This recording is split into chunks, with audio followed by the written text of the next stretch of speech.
4 PM news network में दोस्तों आपका स्वागत है। मैं हूं आपके साथ राशिद जहीर। कल प्रधानमंत्री जी को आपने वायनाड में देखा, वो वहां 11 दिन बाद गए और देखा कि आखिरकार 400 आदमी मर गए, बहुत सारे मिसिंग हैं और दर्जनों और सैकड़ों के करीब गांव के गांव बह गए, लेकिन 11 दिन बाद वो गए, अच्छी बात है।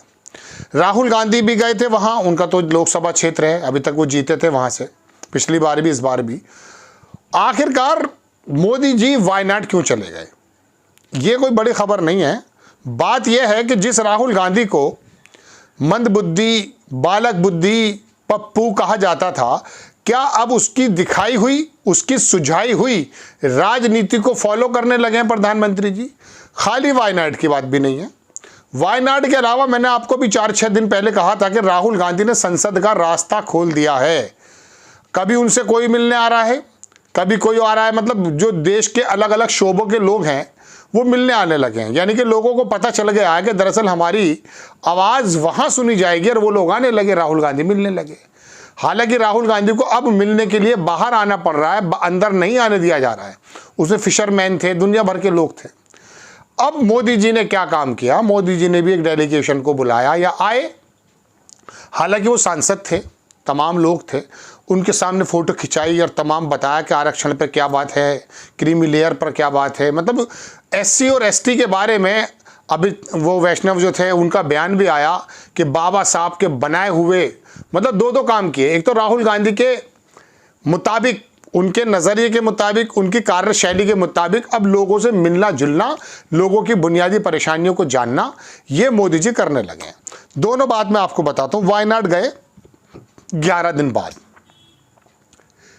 लोगों का यह भी कहना हो सकता है कि भाई वहां पर आपदा थी, गांव के गांव बह गए थे, उसी वक्त अगर जाते तो दिक्कत पैदा होती, तो इसरो में भी ना जाते जब चंद्रयान पे जा रहे थे।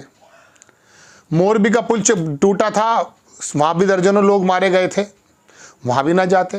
लेकिन यहाँ 11 दिन बाद क्यों गए? क्योंकि राहुल गांधी की जो राजनीति है ना, वही दरअसल देश की असल राजनीति है, जिसे आप मंदबुद्धि या बालक बुद्धि कह करके इशारों में बता रहे थे कि पप्पू सामने आ गया है, उसी के पद चिन्हों पर चलना पड़ेगा।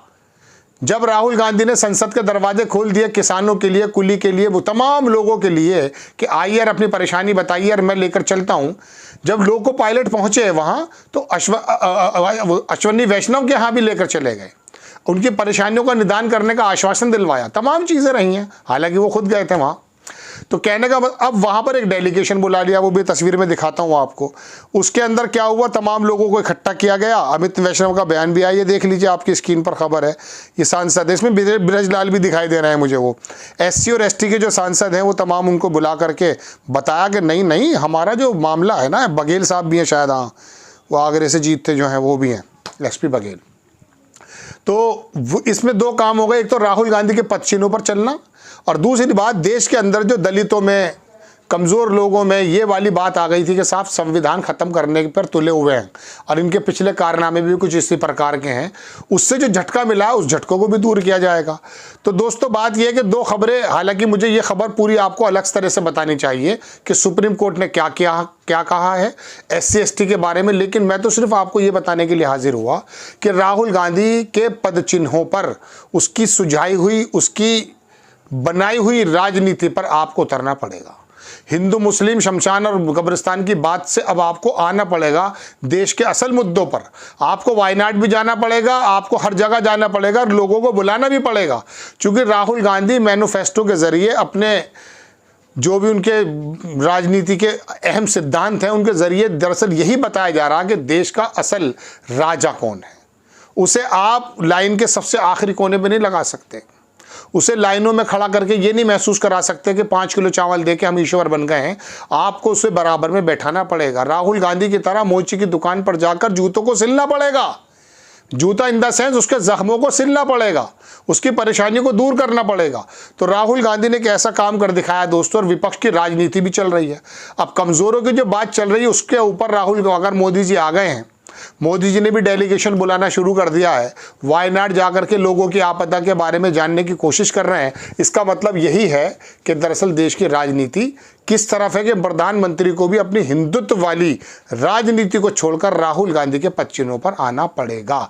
एक बात, दूसरी बात मैं इसके साथ साथ ये भी जोड़ दूं, जो मैंने आरक्षण की बात छेड़ी थी अभी, असल में आपको मालूम है कि आरक्षण के बारे में जो ये डेलीगेशन बुलाया, इसमें दो बातें हैं। एक तो मैंने बताया कि डेलीगेशन आपको बुलाने ही पड़ेंगे, अगर कोई मिलने आया तो उससे आपको मिलना ही पड़ेगा। दूसरा, इसमें मैसेज देने की बात क्या हो, जो मैंने भी आपको थोड़ा सा ऊपरी लेवल से बताई कि देश के दलितों के अंदर, देश के अल्पसंख्यकों के अंदर, अल्पसंख्यक का तो खैर जिक्र छोड़ दीजिए, उनका तो कोई ज़्यादा मसला नहीं है, लेकिन ये जो ओबीसी, अति पिछड़ा, महापिछड़ा जो लोग हैं, इनके मन में जो ये डर बैठ गया है कि भारतीय जनता पार्टी अगर आ जाएगी तो क्या करेगी, इस डर को भी निकालना है। इसी वजह से जो अश्वनी वैष्णव है उनका बयान आया है, वो मैं आपको थोड़ा सा बयान मैंने कहीं लिखा था, अपने ही हाथ से लिखा था, वो दिखा देता हूँ। तस्वीर तो यह है आज़ाद, ये जो, लेकिन इसके बारे में उन्होंने कहा कि बाबा भीमराव अम्बेडकर साहब का जो बना आया हुआ संविधान है, अब आकर ये बात सूझी है इनको। इससे पहले जो इनके सांसद और तमाम लोग ये बातें कर रहे थे तब नहीं सूझी। देखिए, ये मैं आपको छोटा सा बयान सुनाऊँ, इजाज़त है? आप छोटा सा बयान देखें पहले। अभी जो हाल ही में माननीय सुप्रीम कोर्ट ने आरक्षण के विषय पर एक जजमेंट दिया है। इस जजमेंट ने सुप्रीम कोर्ट ने एससी और एसटी के रिजर्वेशन के विषय में कुछ सुझाव दिए। आज माननीय प्रधानमंत्री जी की अध्यक्षता में कैबिनेट में इस विषय पर विस्तृत चर्चा हुई है और कैबिनेट का सुविचारित, वेल थॉट थ्रू मत है कि एनडीए सरकार बाबा साहेब अंबेडकर जी के बनाए संविधान के प्रावधानों के प्रति प्रतिबद्ध है, संकल्पबद्ध है। बाबा साहेब अंबेडकर जी के संविधान के अनुसार एससी और एसटी के रिजर्वेशन में क्रीमी लेयर का कोई प्रावधान नहीं है। कैबिनेट का सुविचारित मत है, वेल थॉट थ्रू डिसीजन है कि बाबा साहेब अंबेडकर के संविधान के अनुसार ही एससी और एसटी का रिजर्वेशन की व्यवस्था होनी चाहिए। ये साथियों 5 बड़े फैसले आपके सामने रखे। बयान आपने देख लिया। इसके अंदर क्या है कि भारत सरकार एससी एसटी वर्ग और आरक्षण पर किसी तरह के वर्गीकरण अथवा क्रीमी लेयर अलग करने जैसे सुझाव से सहमत नहीं है। अगर आप सहमत नहीं है तो मैं कल का एपिसोड बनाऊंगा। आपने जो कोटे में कोटा उसके भी बारे में बात कीजिए, उसके बारे में बात नहीं है। जैसा बाबा साहब अंबेडकर द्वारा संविधान प्रदत्त आरक्षण है वो उसी तरह जारी रहेगा, उसमें किसी प्रकार से फेरबदल पर केंद्रीय कैबिनेट सहमत नहीं है।